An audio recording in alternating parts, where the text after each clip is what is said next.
السلام عليكم ورحمة الله وبركاته. كل سنة وانتم طيبين. ازيكم يا حبايبي؟ عاملين ايه؟ طبعا دي تفريزات السمبوسة. الفيديو ده قديم. طبعا انا عملت السمبوسة وجهزتها في الفريزر. طبعا عملناها بحشوات مختلفة، من ضمنهم الحشوة اللي انا هعملها معاكم دلوقتي هي باللحمة المفرومة او حلة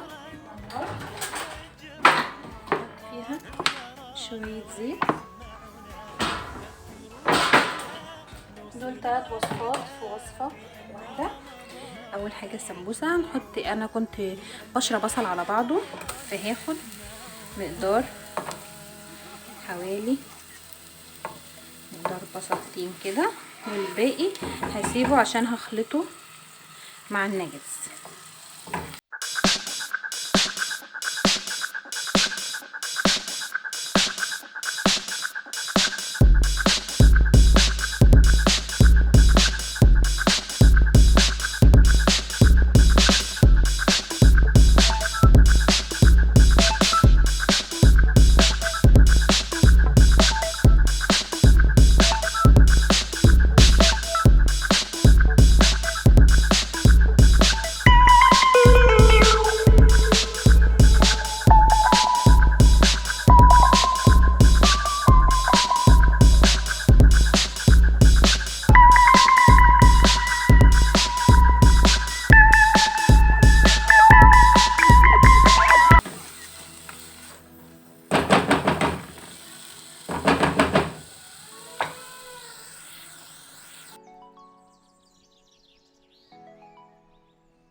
طبعا الحشوة دي كانت ريحتها تحفة وجديدة، طعمها جميل جدا. لحمة مفرومة مع البصل مع الفلفل الاخضر عاطين ريحة جميلة.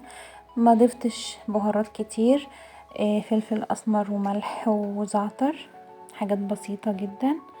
طبعا ده نوع سمبوسة اول مرة اجربه، اسمه ازيز. السمبوسة دي كانت يعني كويسة الى حد ما، حلوة قوي في اللف، وما شاء الله يعني بتحطي فيها اي كمية بتبان فيها على طول. طبعا عملت ميكس جبن، كنت بعمل حشوتين. عملت ميكس جبن موتزاريلا ورومي وشيدر، والحشوة اللي هي عندي عبارة عن لحمة مفرومة معصجة. بس مش قادرة اوصف لكم، ريحتها كانت قلب الشقة. طبعا السمبوسة طريقتها في اللف سهلة جدا زي ما انتوا شايفين كده.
ده قديم يا بنات، انا مسجلاه.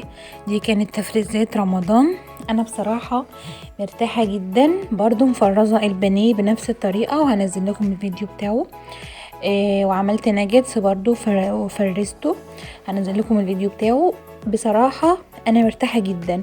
مثلا لو عاملة سمك وولادي مش بيحبوا السمك، لان يعني ولادي صغيرين وبيصوموا جديد لسه معانا، فمش بيحبوا سمك، فمش هينفع ان انا يعني اعمل لهم حاجه هما مش حابينها او هما مش بياكلوها.